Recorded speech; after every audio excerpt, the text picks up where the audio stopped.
Have you ever felt a shiver of fear before plunging into the water, wondering if unseen predators lurk beneath the surface? Imagine for a moment the vast expanse of the ocean or the murky depths of a freshwater river. There, lurking just out of sight, are some of the world's most formidable predators: crocodiles and sharks. These creatures have roamed our waters for millions of years, instilling fear and awe in the hearts of humans.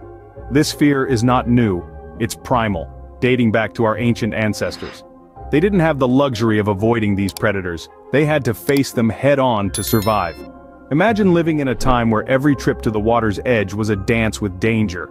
Every fishing expedition was not just a quest for food, but a battle for survival against creatures that were faster, stronger, and more deadly than you.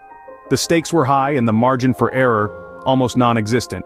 Yet despite these odds, our ancestors found ways to survive and even thrive in these perilous environments. They turned fear into wisdom, danger into opportunity. They observed, they learned, and they adapted. They discovered how to read the signs of the water, how to use tools and techniques to their advantage, how to harness the power of the group, and how to turn the environment itself into a line of defense. In essence, they transformed their world from a place of fear into a place of possibility. And in the process, they passed down a legacy of resilience and resourcefulness that we still draw upon today. So how did our ancestors manage to outsmart these deadly creatures? What secrets did they discover that helped them live in harmony with these predators rather than in fear of them? And how have these ancient survival strategies evolved into the practices we use today to protect ourselves against these same threats? To answer these questions, we're going to have to dive deep into the waters of history. We're going to have to confront our fears, just as our ancestors did. So, are you ready? Let's dive into history and find out. Opening. The first rule of survival: avoid danger.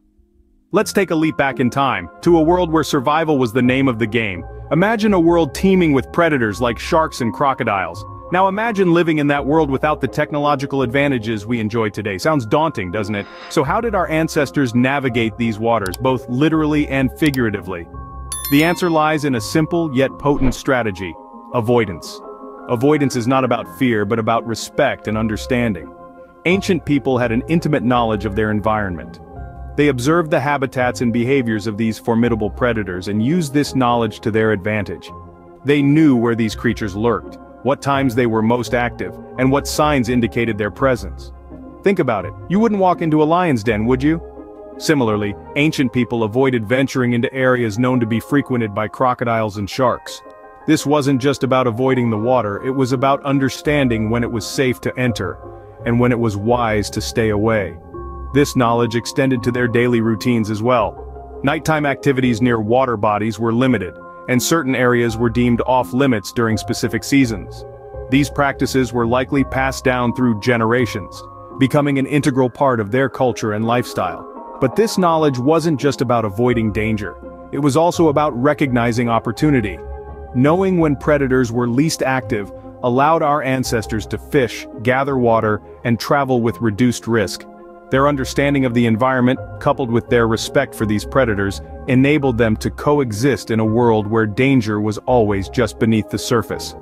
Closing. But what if avoidance wasn't possible? Let's explore some other survival strategies. Opening. When avoidance was not an option, our ancestors turned to their inventiveness. Imagine you're an ancient human living in harmony with nature, but also at its mercy. You depend on the water for sustenance, but it's also home to formidable predators like crocodiles and sharks. What do? You innovate, of course. Our ancestors may not have had the technological prowess we possess today, but they had their creativity, resourcefulness, and the will to survive. It's likely they developed defensive tools for protection against these aquatic predators. Picture this: a handcrafted spear or harpoon, honed from the toughest materials available, used to maintain a safe distance from a lurking crocodile during a fishing expedition. These tools weren't just weapons, they were lifelines, the difference between a successful hunt and a fatal encounter. But what if you needed to traverse these predator-infested waters? Walking around wasn't always an option. Here's where our ancestors' ingenuity truly shines. They constructed boats and rafts, simple yet effective solutions to keep them above the water's surface. These watercraft weren't just modes of transport, they were floating fortresses, providing a vantage point to spot and avoid potential threats. Each tool, each technique, was a testament to our ancestors' adaptability and their deep understanding of the world around them. They knew the dangers, they knew the risks, and they devised ways to mitigate them. But these methods weren't just about survival. They were about coexistence, about finding a way to live alongside these fearsome creatures without falling prey to them. And even though we've come a long way since then, we still use many of these techniques today. We've refined them, improved upon them, but at their core, they remain the same. A testament to human ingenuity and the will to survive. Closing. But they didn't stop there. Our ancestors also knew when to avoid these predators. They understood that there's a time for courage and a time for caution. They knew that sometimes the best defense is to stay out of harm's way, and that's a lesson we can still learn from today. Understanding the predator's behavior was key to their survival. Our ancestors, living in a world where every step outside could mean a deadly encounter, had to be observant and adaptive. They had to understand the patterns, habits, and behaviors of the predators they shared their environment with. Take the crocodile, for instance. These creatures are known to be more active at night, which likely prompted our ancestors to limit their activities near water bodies when the sun went down.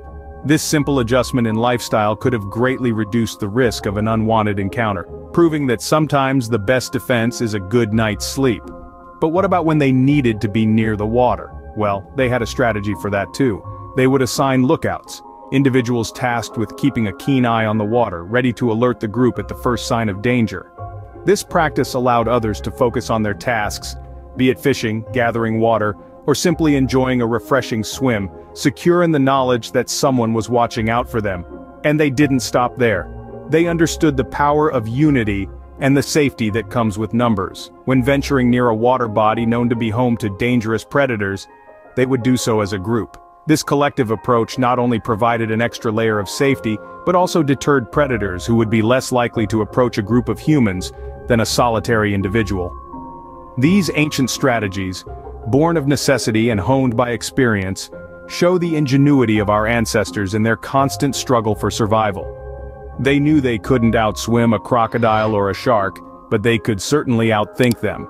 They learned to live with these predators, adapting their lifestyles and behaviors to reduce the risks. And lastly, they used the resources around them in ingenious ways. Stay tuned as we delve into how our ancestors used their environment to their advantage, turning the very world around them into their best defense against the jaws of history. Mother Nature herself lent a hand in our survival. Ancient people didn't just learn to avoid or defend against dangerous predators, they also harnessed the power of their environment. Smoke from fires, for instance, played a dual role in their survival toolkit. Not only was it used for cooking and warmth, but the smoke was also a deterrent for predators.